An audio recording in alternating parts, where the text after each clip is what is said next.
Davy Fitz makes 5 changes in personnel after their defeat to Cork. There are starts for Tony Kelly and David McInerney, and also for Conor McGrath, who's appeared as a substitute in their first 2 matches. Shane Golden is listed at left half forward. There are 2 switches on the Tipperary team, both in their half-forward line. Conor Kenny is in for Brendan Maher, and Niall O'Mara takes over from Jason Ford. Tip have Noel McGrath, Conor O'Mahony and James Woodlock back in their 15. Agus tá Niall O'Mara Clare agus líne trílach golóirí sin Leonard Snyderson agus mar nuair a chunta gúpráid le lelíne an chláir beisiid féhrún san a dearing Sarah Brigade Paul Flanagan san Ironson Ryan Buntamach agech John O'Dwyer nisha Farton Vrisha agus gan ein bhil féin Spain nadidir éireachse na cúilí fiúin son ach peinte amich lót to get Fairchill Island son. Well, wie sé buite go ma is tigger dúise get Paul Flanagan nach ina dhéasan na chaile der shelf. Se chun Tibberdorn bóta bhainile agus an ceansa éiread na frí dhéis. Chun pug séir sin a thuirtó sean éasca ceanna. Ina 3 marsin an láidearnach agus cúil agus cúlín áling. Go láidearach ar rúlíontá sí Craindíach isteach na aig, seachas a bheith teach trasna agus becheacin ar óch leis an bhert dhéanamh. Dí mar leis an éireach san. Pocamach Garrett agus bútisteach a Conor O'Mahony san an gubh deagar bhainisteocht an chláir gur scaoilech le lán cholaí Tipperary an council bhail chuin nafaseach. David McInerney is 6 óid go tréan san agus an bhert McGrath cói bliú go deas le chéile agus bhfuil pointe fachta John Chestnut a hebrew dúisiige an óil slachtfra go mar scór. David siad go dtíana about as a tan gweach how rúla na Tipperary Cathmid sin a chuimead in ar negin a freisin ag pas glóite machan sin chuige John McGrath agus David leis leanú tebistig da chéile córic agus chláir a scór. Níor a chuirn drasnán an sin. Ceile Chitan son ó Chian Dillon. David McInerney All-Star Chlávlín in Gandát agus áda miúir se McInerney cían inis seachadrá Shane O'Donnell Conor O'Brien a dhéchan le siúd agus Pádraig Maher last year díobh agus féibh leis a bocamach.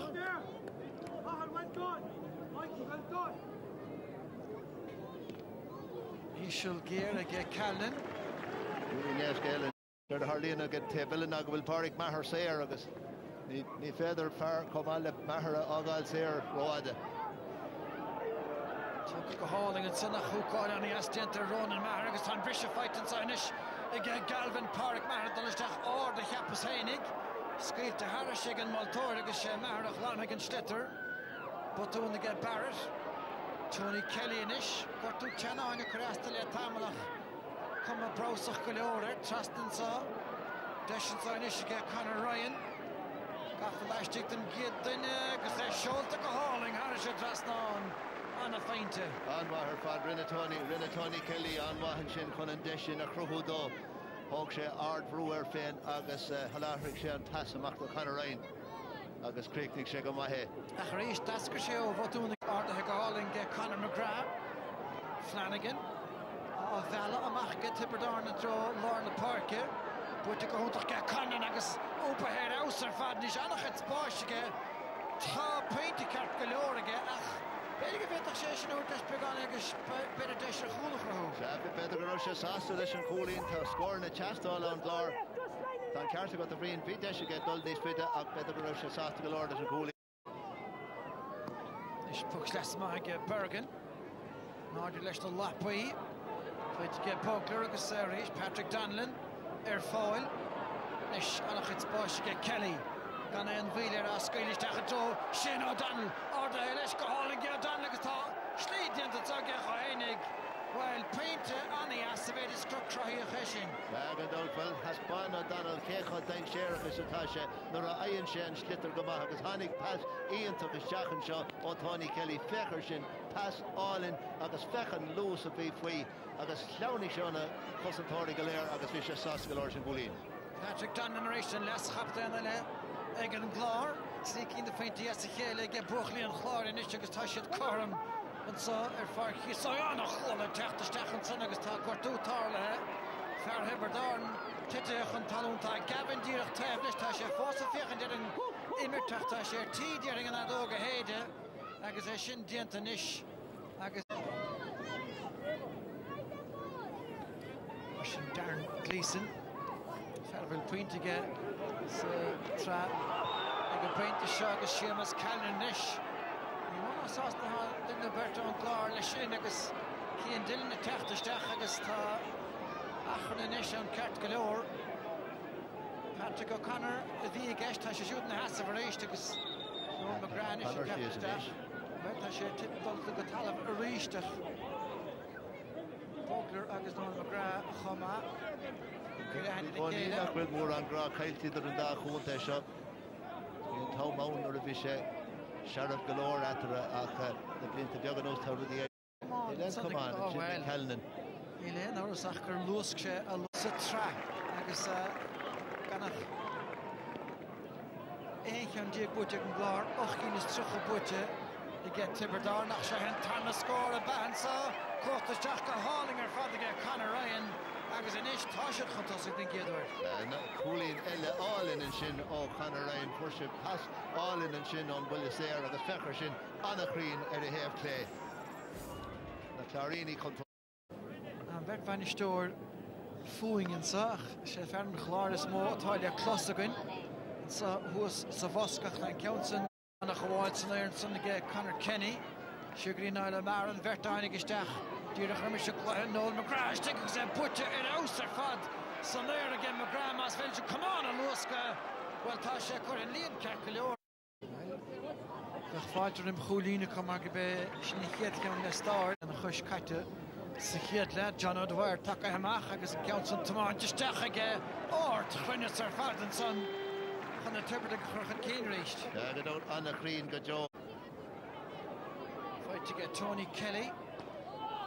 Ríist anna bhí chuinar fad John O'Dwyer but teisteach aige siúd is becheach meach peitan sa agus tá na batún sin agus ceapá uirnta go méidir mé treis féin om na marsin háisiid fós an goláid.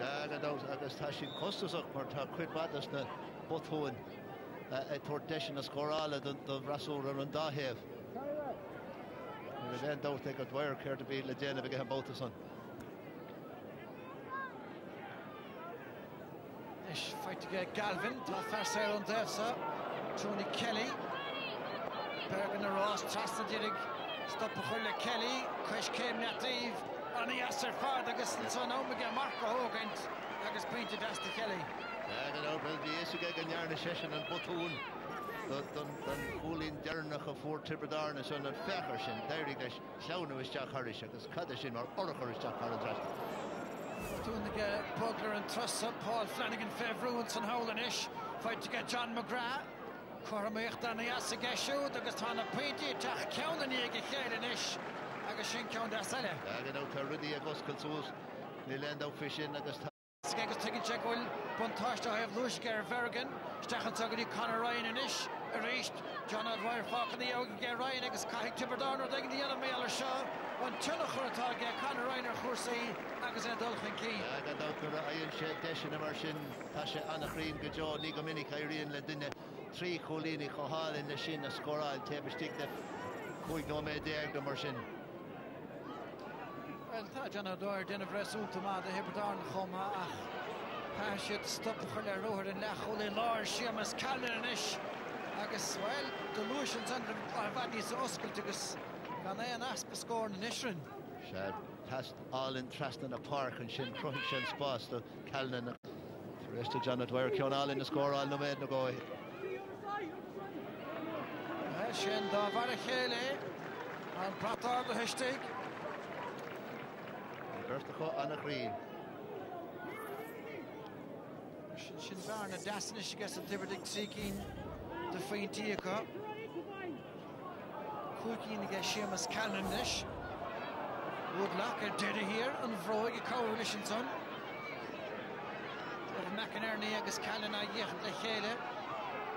Noel McGrath is a Kirkushafan McGrath. Craig and Clare and Council Harris and Drasnon. Seo a Hogant ó Lorna Park agus anna chuma sin go dain féin har se dras ná agus gan atam níos an bhar na slú. Sin John Dwyer Frá Puintéile gáil drim le hamach an bharna a choscail pegáiní beag in na teachtamach Nis Galvin díreach las mud an gháil buid sin cúna go dain hénig Darren Gleeson Machanta a dro Hurling Bergen Gafisteach in der Vertica Michael Breen a techan cín chuig féidir seasco chúl an chláir an a scór fad again Breen and son. Agus bhí an winning again, but he's tábhachtí bhí an winning again chun tuairt faoi scór nó a fórsin deis sé sós bhí isige go raibh sé ábhata an slitar a bhóla clean galore agus ard scórin sin ard cholín den a Tipperary bós trí cholín iad na fórne. Agus is bearna cenach bearna mór grí agus Breen ar Eastonson chuir fáil again the Hermas Callan aggregate Callan Marco Hogan and Peter Heim show agus began gub dear a gur bhainisteoir na chláir bhfuil na pointí déanachas an géilte. Siadsúdaach an cín gan dat ag lehamar le chéad cín de faointí ach tá Aaron Cunningham istigh agus well chuir sé sin dúláin dhéifriúil chosantóirí na dibredach agus beag David Fitz leis súil go méid Conor beidir McGrath níos eiceálaí sa tarna leise ach láireach ba an bhiltá Tiberdarn agus Michael Breen Treis point eile chuir a chláir a scór Íontach a scór a ribla haman sin fechar sin ar a hanig an pass amach chuig a bhí sé ina éanaar an sin i Lár Park agus gan dúir big. Táim dainach é seo a bhuachtain agus cuid an mrú a bhaint seo chun McGrath. So Cunningham is digging at Golden and Tenarú agus Conor McGrath is léirú a lúsach. Cuis céimena anna chuid cuis céimena an sin. Ní féidir is gearán ar bithí dhéanamh faoi siúl. Fechar sin. Bhí sé bhíidir chuir a dáige féin drásan. Bharna smó go dtí seo atar an nuamh cúcíín de faointí. Conor Kenny a Ross Trastanson fight to get John McGrath. Agus tá baisteach atá neart sa bhersa a chomhraíonn leis agus tá cruinnis chuma a gabhfuil tá go dain agus a réist Tiberdarn tosna a luas lasach sa tarna leis seo. Tús anmha chorthaigh na Tipperary den dar. Colin Ryan aigen chúil amach gá coile scór an taction diantaige. Agus pinne an botún ar rinne Pádraig Maher nó a chur na lead brúir go háire an sin Colin Ryan féin. Bog sé nómach go chuisce. Mar sin chéircín de faointí an agus an slúine sé dúirig cabhrú le himimeóirí an chláirin sa. Tony Kelly in inis agus ábhar spáisige. John McGrath a dúirig é leanúint. Trastan sa, chofad le Cunningham. Pádraig Maher a techt. Blockálta go dúirlige Maher fight ar to get Cunningham. John Conlon a tacú leis. Pádraig Maher fós an sunna stíigh má éiríonn le Tiberdarn a seoch lana. Tuair sé anna ardún. Frustragus ar thosaí ceart go leor ach ar a leiad tá pucséir bronta ar an glár. Ní raibh mór an dót faoin gceann. Agus beagí man sin is mí hásta leis na deisina atá an ngéile agus na cosantóirí leis na batúin sin. Agus más féad le Colin Ryan teachta dír sin agus tá déantaige trícinn sa chéilnis ó fa na leis seo. Ceann fad aige Cian Dillon ach gan éine buinte amach gach Pádraig Maher. Buinte aige siút Conor Kenny géirí an ár didíirigh tunachar Colin Ryan nó Conor Ryan a bhfuilú ar an gluthe. Fight inside get Tiberdarn agus nó McGrath gafa leistigh den lína bháin chúil buinte éisi aige. All McGrath anna chúil ar fad. Ard chúil sin ó Noel McGrath. Agus céannach bhfuil sé ach ag teacht amach san immert agus ag imach das an immert arís. Ó go chéile nó a fórse an deis fechar se chum marfachas a bhí an críoch sin. Deach sé sós feoch sé amach a spotta istigh sa chúine agus ard chúil. Méid sin ráit a fechan ar na himmert beg Patrick Kelly ní hásta. Beg an dó. Léana chud ebre an son níl dót na hebh son. Ach an chiad chúil fiscithe trán ón a mar sin again. Agus Gearach áigen glár le Lair faointí is chun an bhearna sa íomh beagán. Sún cín deasan son aige John McGrath. Chun an slitar a scailisteach Harris fight ar nais a réistige ile anna ghiar a sethe sin ach mátá ní hen eile sé. Ard scór again ógánach. Ard scór ar fad agus a bhaoinín an ard a réime agus fechar sin gan mór an spáis gan mór an éanrad aige muithir an clíán agus bhaoinín a go leor chun tuairt faoi.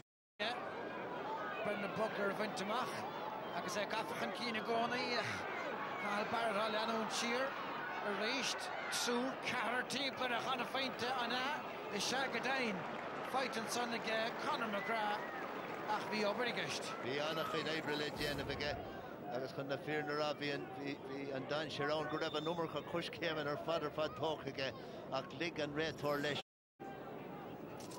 Well, mad le tugan na saoir a géilte seachcinn dia géilte gé Tipperary agus in áiríre. Ní bheisiúd an spricach é choléis dianta ar Naila Mara Hénig agus an hóna Canlan, tríd is tríd. Ach bíon chentas í brathir ar a bhís is dócha. Mátá, na tugan na saoir an háchtach a gcónaí agus tá Gelson chuir a gadáasta dúr na cúlaíige. Nar hánig de Clarín agus stechan san chun sin a chur núl dá. Núl an sin den séar go leor. Seo ferdain séar a chumá sin a dal na cosata go leiseach tá slitar a bhfuil fácan a dheabhaigh agus tá puc saoir Browntig an Multóir. Ceapas go raibh an falla briste síos aige bóta san nach Downing an slitaróig ar feich second ago agus an sin rinne fiáil ar fechar an lús atá faoi agus ag dul isteach an líon an sin ach deirig le Padraig Maher teach den nús ar. Fechar éis lús marafach chur Padraig Maher an command timpeall agus na slitar. An nuidig an dod Patrick Conor Brainer chart a buí a buit na sála go sannach chuir isteach láslí agus bugler cin ar bhain teanga bhá céad fan céad Pedrinson. You have Rob Shaw, Padraig Maher, Keith Van Geer, agus Tony Kelly! Sora Hugama again, Gleesnacht on the ground. Nishrev Shek Kartiga, Tarak and Dalav. Never Fawcett on the rag, agus Glanig Padraig Maher, and Schlitter Sahamach. Agus Shantz and Sonia Tipperary, agus a goof Darrow. And Waiton, Clare, and so, Akash at the Kurmachon, Davanish, Butchdaring and Jason Ford, and Hidirach to get forward their score. And Legs are for real. Conor McGrath Gelson ar an Dalav bhí deis maithe chun cóla scóráil. She's on a half-hour again, Gleeson Mata. Agus tá siad February east and Sunday stick agus tá paint time se on Sun. Chéad scór a Colin Galvin in Jove. Agus tá siad in aircí chéad a rís a stick sa chúl i stigan sin ach díreach thar an drasnán. Ní réad áta go raibh an deis a cadéim ar hábháil a rinne Darren Gleeson ón géad bach is seachan sin ó Tony Kelly. Nis tá slú a rí sanna ge Cathal Barrett istáiliam nó bé ó mehanní bhí ón bléid. Mehanní bhí se go hóilta bláidir an son. McGrath, ó me ge fiochan cé a há glúiseach an cín canan a techt. Bhar ge David McInerney mátá amachchaní bugler agus muint na chláir in is a curchan ebre go stúman sa stechantá sin ó Dan agus den géadú tróna beidir ní an láh seáil céad fáin géad a geo Dan. Chidrún dáling tá Darren Gleeson chun ceansa a bhla cho fada agus a há na chorpa goine na gaithe léiteach má ge Flanagan. Fágad na dheabhaigh aige agus tá Paint and Son ag Tipperary agus Brunton is ceart a head John McGrath. Dát an cúig go cúlín atá scóráil te John McGrath in Jove agus bhí an slitter in an lech an sin ag Paul Flanagan a chail sé chud bhí an tar chéanna leis cúlín eile do Tipperary. Wood Rock and Son is take a lot on there and against fighting Sinish agus Connor Harris to trust on again John Conlon and Glár. Fair Anna leidir is a Conlon agus tá sé déanamh seachtaí le stigan sin agus deirig leis beagán spás a chruthúdó féin a bóta son agus caiile sin mar chúlín. A chu ríos tá ceir a chúlín idir na fórna níl siad ab an bearna sin a leidú níos mó na sin. Mar sin under the fuller no shallow the Chachkaharde no not buona seo. Padraig Maher tá idreblóid agus tá sé deireadh go churnaí ar an Multóir méidir gur duineach éagóir an sunir. Kieran Bergen mátá a dul siar an son agus an gnúdiant again Verlar Parke. Qantas os fan Parke ach cían duine a techt an Glár. Sos chofad le Cunningham. Chiad an Nicola Gavin Raleigh Leanún Jiraig bhfuil sé sin buideteach craoine chléidir agus ar fóraíl. Bhfuil te trastan na Parke Conor Ryan a techt agus well bhíon fear bhí in na Hamptons an Jason Ford a bhíon beag colatach fáid te get Ryan agus benéin Carol Painte sé go dain agus beidir níos tachtaí na inéile Painte a chardóig an slú agus ag líosigh na himar hóir. Na dát ardóig sé an slúan so Forse 3 Fecher eerste gilishin. Pana Clarini gagari glora Garish. Aga Shin and Caru Coolin Forse 3 Colini to Sakeda. Tom Johnson Harbet Haver Gana cool it on the four. To get Dylan. Shinish, Cosanor, the Tastagani Ryan. Oversposh, but to back against you, John Dwyer, Kurahage, Aguson, counts on their 4 well, Neil Nandila, on Kuyu score again, Ryan. Whatever has Pontus, Over and Shin, Conor Ryan on Clare, Pinche Dolamaxa Spas at Tongalere, Agus again of Gakir of Fantasina, Oilo Vini. Over a shock to get Better went cut on there for the Huddis na Himmelori. And alive, Radiante, John Borkin, Yum Kui Coolins Coraltigan. Shachunish Bergen being command Kyle to get. We're going to kill a Cordic. We cut them off to Woodlock. Gaffalash, take this to Cossantori. And Lee Mulligan, Summer has bought this. Agastasha did to get Woodlock. Agashine, a whole offer, a Kintoigan Boer. And out it was a Tokamak talk of a hand tapping her father, and Shin, a Neil and Red Horse House to the Shin. Tasban and Sherisha was a Rishella on Lergus Iantuk at Exemas Callan, Agus and Pass Cloite, a hook Shin. Though James Woodlock, because Kegan Yarn and Patrick Kelly, a Gach Europe, Con and Council and Agal, a Glanamak, near Eric Lesh, Kuisha Shaks, a Gunian Lean time. Mr. Brian Gavin, Glecher Genegend, Agus Park Martai, Yancy, well, she shot and turned against the Ficher Shin. Anna chuid fulle ag teacht as a ceann in ish. Ní léon ón ar fáric an fáric a chágan má tá úlach fulle a shilling san síos fianna Yancy. Nada chun sa cuartíchan sanna mar bhí cábhanú tá cábhara a chahabhige. Ach cóirléis le chuidir bedna thic bhí ríisteach idir an dáling se chuin Colin Ryan. Bert in ish chuidir chuige, stechan san lá slíoch well. A tap plan and son here in the Mori instead of the Hordach. I guess put the test in the park and will Kean Dillon. College Dianta Kean Dillon and son Pat Galori Brody Ma Eradahe, right this thing a Heligan the Stach. It's so on Hul. Shan count Dernache, so ta cool gale to Hinako. So you Flarno Dina Shan Rut Kian Richtach Tasson, Corero Articus Road again. They're say guest get on 3 times in Cat Galore. And out Hogs Hogshan Count Sungama. Shinan Sheo Huli in a top score alta egg Colin Ryan and Shosatarna la Comalaga count Siketla. Eid Galero on the Puckanas Airinish. Hornomat, Agus Penny, Hennig Brian Gavin, Leshan Machin, Falker Hensa, Agus Chester, Glor Kalun to in the Gali, Agus near Sunach Painting and Agus again at Horkoy and Dernach. Gach chance Nishkul Chit Henning Council Esha Halund, Blackly Savile Kiel Henning Aspile Le Tacht again Glor, Kiel Henning Savile Cork Aspile Le Tacht, again Tiberdorn.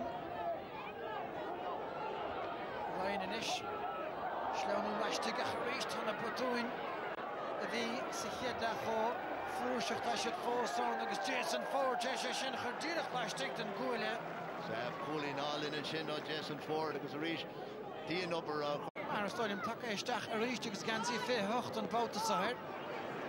Machine in 3 Gansi Cataton on again. And 3 account, Nigo Minik Echen Tuishin. Force Tatus Eberdarden, Kiekrach Gomahanson. Derek Hintuna Gyoch and Clare score bug, John Dwyer. And the Lina Lachul Feinig, with the Suez Fen Bark. And Sonny Gashud, Paul Flanagan. Dian of Goma. Throw hang of oil, Cart Martagus. Well, Tatin, the Bertnish Shigasta, and Cargage, Agus Gadain Fain, Shavarsa Niroadahin. Machvishe Anava, Park Mahars at Tarnala. Agus Beg Emano, She, Harave, Broduras at the Spontas. And Damach is more shell of a fact, Eshen or Dan Bader. Gemachte Flichtien to Gamar Dirche, Anna Vrosach, her father fat. Kalnefachtos, Osna Pockana. They've been beaten by Tipperary by 219 to 20 points at Cusack Park. Yeah, Tip, well worth their win in Ennis this afternoon. Eddie, to put this thing into context, the same thing happened to Tipperary last year. In other words, they lost their first few matches in the league and everybody said, oh, they're all over the place and that. So is that a fair comparison to where Clare are at the moment? I'm not so sure, Michael. I think when you look at Tip last year, I mean, there were a bit of luck involved too. A puck of a ball from Niall McMorrow could have been the difference between them getting through. They ultimately went to the league final. But just having looked at today's match, you'd say Clare mixed the good with the bad. We've seen flashes of what they're very good at. And then I think maybe they over-elaborated sometimes in a pitch that wasn't exactly conducive to really good, stylish hurling. They tried a few sharp passes, and to be fair to Tip, they were workmanlike today. As a unit, they were probably that bit better, and they grounded out. They turned over Clare a good few times and got scores off that. I suppose the one thing about today's match is, as I said leading into it, this was a game in Ennis that Clare knew they had to win, and they didn't come up with the goods. Yeah, you'd say there was a little bit of pressure on Clare today. I think Davy spoke after the Cork match saying that, look, their eyes are on the first round of the championship. But I think the Clare supporters want to see a little bit more from this team. I think they want to see them competing for silverware. I felt myself at the start of this league campaign, Clare needed a big league campaign to get that confidence underneath, because when it comes to championship, you just can't switch it on. And, you just want things to run smoothly. And the 2 departures during the week from the squad. So, you'd be saying for Clare's sake, with the talent they have, they want to start making inroads, Sure. Let's talk about Tipperary. They want to push on, obviously, from last year when they got to the All-Ireland final, lost on that replay. So they're looking for a few players. John McGrath, brother of Noel, he impressed you today? Yeah, stepped out from underneath the brother's shadow, in fairness to him today. Pivotal to Lockmore in their county final there the last couple of years as well. But very cool customer on the ball, a bit like his brother. You see here he's getting heads up. Could have panicked there, maybe got blocked down. Came inside, nice tight angle, and whipped it over the bar. Again, this is a fella, what I like about him is how short he's holding his hurl here. So that means you're not going to fumble your lift. You're in control there the whole time. And this is a guy that's been hurling, Fitzgibbon Cup final during the week, has it again on Wednesday night. He picked up a bit of an ankle injury, but for all young lads looking on here, look how short he is, that hurl held. Lovely, I think I'll borrow Cyril's word tonight, wristy hurler, and confident. That takes a lot of confidence from a young fella to shoot from an angle like that out in the sideline. And here then what every manager wants to see out of his corner forward, working, dispossessing the corner back and slipping it over the bar. Eamon O'Shea probably would have set out at the start of the league. He'll want to strengthen his panel. I think when you go to the final like they did this year, they'll want to find a few more to kick on and go to the next level. Michael Breen was another fella that had a good showing today. So all in all, Eamon will be happy enough. There's a few absentees. Seamus Callan, solid on the freeze. All in all, he'd be happy with the team ethic, and certainly it augurs well for next weekend. All right, fair enough. Now, meanwhile, up the coast from Ennis, the